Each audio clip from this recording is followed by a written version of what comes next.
Hello, welcome to Island's Plate with me, Treasure. Today we are going to be making this corset. There are a few things that you need to know before you do this project with me if you want to do this project. One, how to put in boning. I will show the example of that. And then two, how to put in eyelets. I was fighting through this thing. Okay, so as I have become proficient along the way, I'll show you the tips and tricks in the very beginning on how I learned how to do that. So I hope you enjoy this process and this journey of me putting this corset together. It is a complete upcycle. All of my materials that I used for this has been picked up from Goodwill. I used a curtain and I used some jeans. Curtains and some jeans. So I was happy that it was able to come out properly the way I wanted it to come out. I think this is one of like my most successful upcycles that I've ever done. So I hope you enjoy the journey with me. Bye. So you're supposed to use a hole puncher, a fabric hole puncher, and your eyelet tool. During this process, I use scissors, but I'm showing you how to use the hole puncher and the tool. So what you want to do is you'll want to make sure you use the hole puncher, because if you don't use the hole puncher, it's going to come out kind of uneven. Maybe all the fabric won't go through, especially if you have multiple layers. So this is what it looks like when you don't use the hole puncher first, or you don't properly cut a hole into your fabric.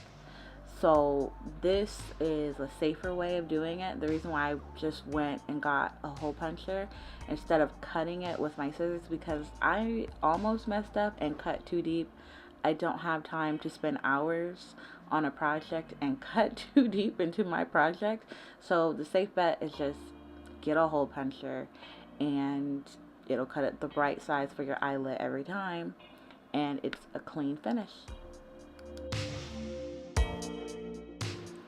Secondly, we're going to put in boning. So you're going to have two seams of your conjoined pieces of fabric, and what you want to do is you want to sew down the seams separate from each other, and then you're going to feel for how narrow or wide you want the other part to be. So like, I know I'm probably not explaining that right, but just watch.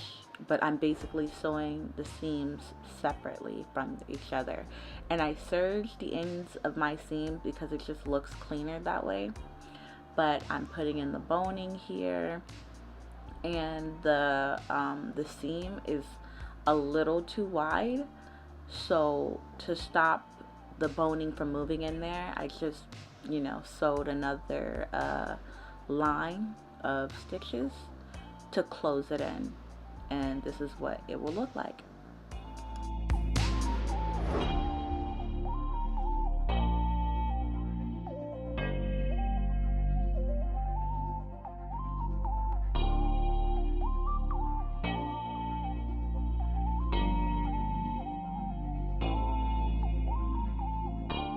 Okay, so I got these pants from Goodwill. I'm going to try to use this as my bias tape. I really hope that this works out, because I don't know if these pants is long enough for the bias tape part. Let me see if I can show you. I don't think this is the recommended bias tape, and it's like hanging over a little bit. I might need to do a little bit of quilting-ish or whatever for this. But okay, I just finished washing these jeans. I'm going to go ahead and iron them, cut them up, and I'll show you what it looks like. So I lied. I actually really am attached to those pizza pants. I'm going to have to do a different upcycle with them. But these ones, I think I know why they were given to Goodwill. So I decided this is going to be the perfect bias tape. So here, there's a certain way that the pattern had me cut out the bias tape. So basically, you're supposed to trace out the bias tape, and then you're supposed to put the sew the seams together, but you're supposed to offset it by 2 inches. I hope I'm making sense here. But if you follow the lines, you should just cut a straight line and get a long line of bias tape instead of separate pieces of bias tape. Put some comments in the comment section if you want me to go in more detail on how I did this.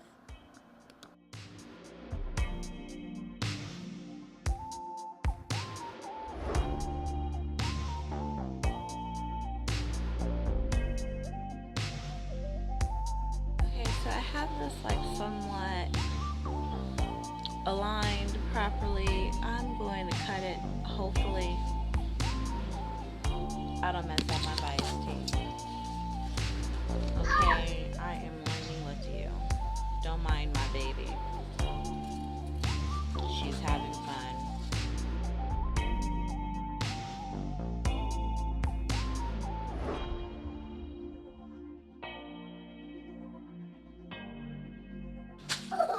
The lines that I drew on here give me security that I'm somewhat on the right track, so I would highly suggest drawing those lines before you sew it together.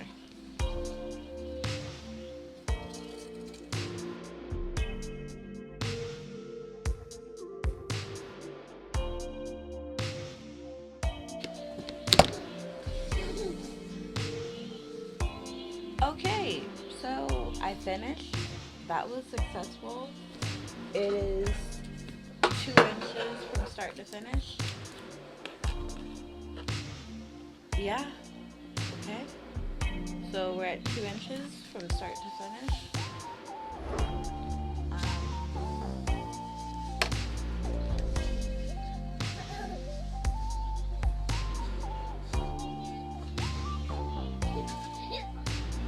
Okay, okay. So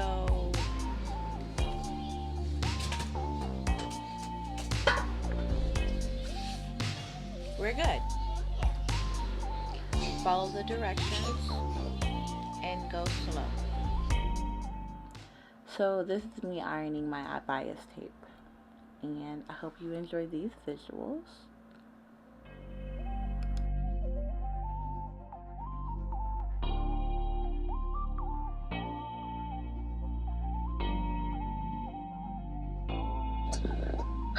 Okay, so look, after looking at the illustrations and reading it over and over again, I feel like I know what they want me to do, okay? So what I'm going to do is I have serged my lining. This is going to be the lining, and I'm going to do this first, just in case there's any issues, because this is going to be the inside that you should be able to see, and then I'm going to do my main fabric, because this stuff, I can't seam rip it too many times before I'm just going to have to cut a whole new piece out, and I'm not going to do that. This is cotton and a little bit more forgiving. So I have already ironed on my lining or my interfacing on here, and what I'm going to do is I'm going to pin this on, and it says to not do more than, it says no more than 1.5 centimeters or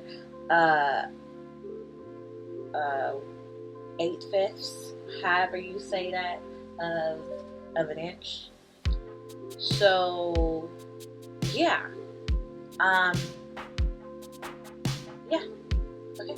So I'm gonna pin this on and try my best to go with the flow. For further tips of this project and other projects along the way, I would recommend, like after you pin your project together, to open it up and look at it, right sides together or whatever, before you sew it, so you don't have to seam rip, okay? I always try my best to just look at it and see if that's the way it's supposed to be, so I don't have to spend time seam ripping. Sometimes I miss this step and then I'm successful, and sometimes I'm not so lucky, but it would be good practice.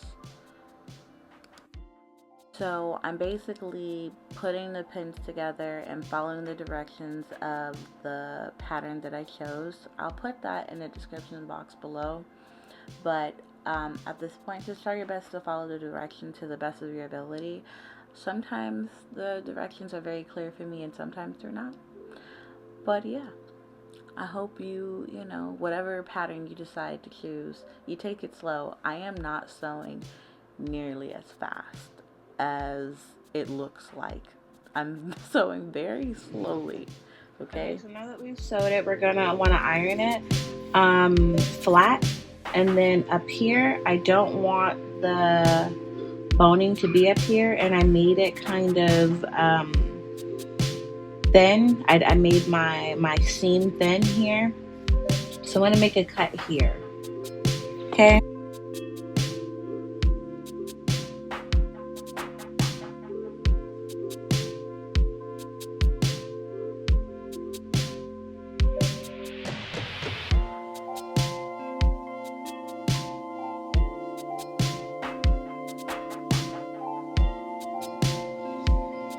Okay, so I went on and I am going to attach them to the back by pinning them here. And what I like to do before I get to sewing things, I flip it out to make sure that everything makes sense. So no, it don't make sense. It's not supposed to come together like this, okay? These are supposed to come together. So we're going to have to flip these around.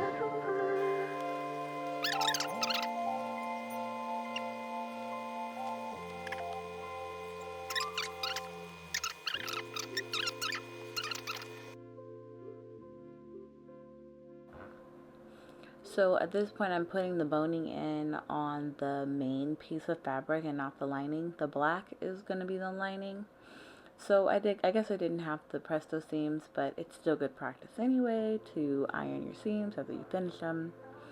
I did not serge my fabric for my main fabric. I didn't serge it because I'm like so nervous about this fabric. It was meant to be a curtain, so the thread is very loose, very bulky and wide, and I didn't want to potentially get anything caught in my needles, and next thing you know, I gotta cut a whole new piece. So I had to make this thing work, and it worked.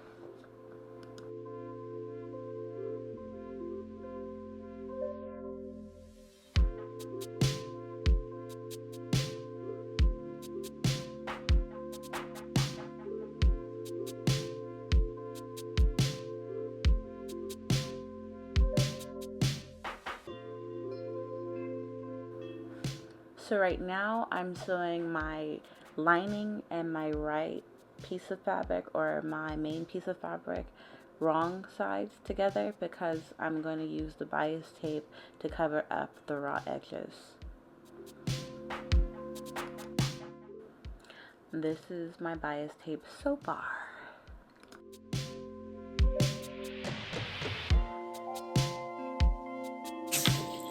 So it's been a few days and I am still trying to properly pin and place the bias tape on there so I know what I'm doing when I'm sewing, because if I don't pin it and place it the way I want to place it as I'm sewing, I will be seam ripping more than I will be sewing. And this is taking me a few days because I have to stop, start, you know, there are other things in life that need to be done. So putting this bias tape on has been the bane of my existence, but I gotta get it done. I need to figure out what the finished product is gonna look like. I'll see you guys when I'm done pinning it on and right before I start sewing.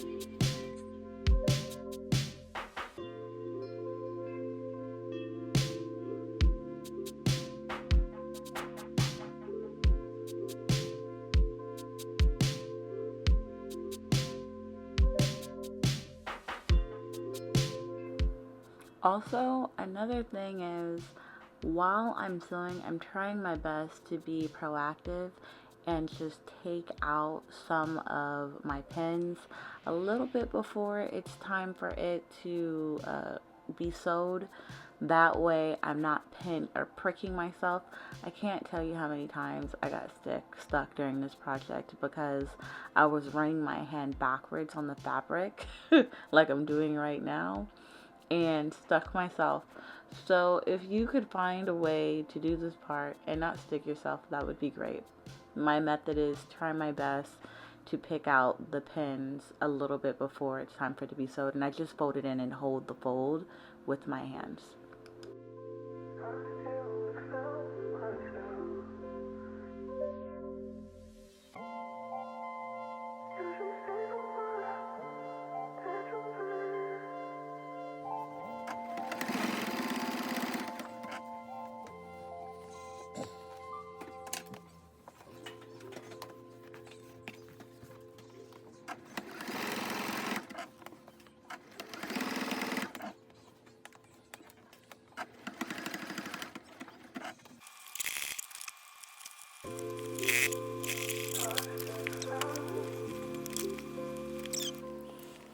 So I finished it, or so I thought. I will eventually have to seam rip out the front to redo it, but I'll show you that later. Right now I'm adding detail. I've decided to add in this cord because I thought it looked pretty in the back. And try your best to be spontaneous with your makes. If you think you feel comfortable enough doing it, go on and add a little something.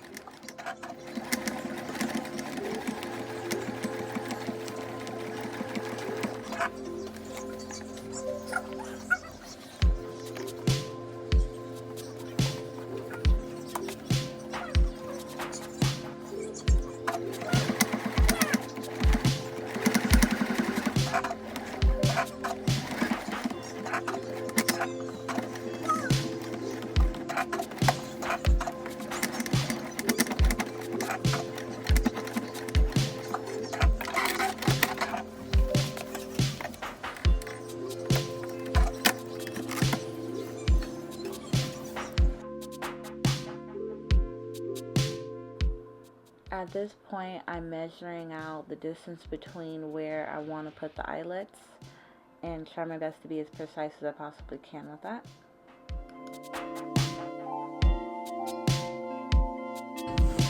Okay, girl, I fought through this. I fought through this. God damn it. Lint. This is another tool that is going to be highly recommended if you sew. Go on and get you a lint roller and an iron handy. But girl, I fought through this, honey. Okay, that's actually cute. And I actually decided to go on and make it look rugged. I actually like that. I kind of like the little rugged look. I actually don't like the cute cut square. So now I gotta seam rip this out and cut it up like I did this one a little bit. Cause actually, I like it. Okay, so it's finished. And so far, I'm satisfied with how it looks. I want to do a video or like a little after shot of how it looks on. I've already tried it on and I kind of like the way it fits. It's definitely a snug fit. This is my first time making a corset. I feel as if I did something wrong with the sleeve area potentially. I don't know, but it still fits. It is a snug fit. I was very concerned about it being a snug fit. I don't need to be concerned about that. And I'm now going to make my my loop that's gonna come through here. I looked at the directions and it didn't even say anything about that. And I'm reading. Maybe it's another area that I need to look at, but like I looked at the back, I didn't see that in the notions area. But of course, it would be like a no-brainer. And it also didn't say anything about boning either. I just added boning because I wanted to do that. I'm definitely probably gonna download or buy another corset pattern because I actually enjoyed this process and I will be doing it again. But anyway, back to what I'm about to do right now, which is just basically make the ribbon that's going to go through. And I like this color because it matches the denim. I was either going to do this or I was going to use the leftover fabric that I did from my stockings, the blue that I did for my stockings, if you look through my shorts for that. But no, I think I'm going to stick to this. Stick to this. So I'm going to show you what I'm going to do with the loop turner. Oh, girl, me and my loop turner be fighting, but we make it work. And this is pretty thin. The thinner you go, the harder it is to turn it out. So I'll show you what happens with that. This is a closer look at the ribbon that I chose, or it's like really just a string that I chose to use, and how I put it in. It's really like a shoelace if you've ever put shoelaces in shoes. Okay. How is she looking? How is she looking? Okay, anyway, I like this part. In the back, I think the back, I think the back is cute. I like the black cores that I added there. I didn't know how that idea was gonna come out. I didn't know if that was going to give what I wanted to give, but I think it did. I think it gives nice, concise and clean. I've saved this sewing project for a minute because I didn't know if I had the skills to make it come out the way I wanted it to come out. But after sewing for about a year, I've helped myself to understand you're just not going to be great at it until you do it. Do it. Fuck it up. Do it again. It'll be better. So I hope you enjoyed this video. I hope you like this little kind of like upcycle. Yeah, this is an upcycle. This is an upcycle because I use a curtain and I use jeans that I cut up all from Goodwill. This is completely Goodwill except for this is the quarter that I got from Walmart for $5. So this was like $2 and the jeans was, I think the jeans was like $5 from Goodwill, I think. And this was like $5, but this came in a pack of quarters that I have used all over my house. But yeah, I hope you guys enjoy this. I enjoy this. I will definitely be wearing this out. I can definitely see myself like wearing this with like a pencil skirt if I make something around like the same color ish, black, maybe like a shorter shirt or something, you know, something to break it up a little bit. But yeah, okay, I'm happy with it. I like it. I'll see you later.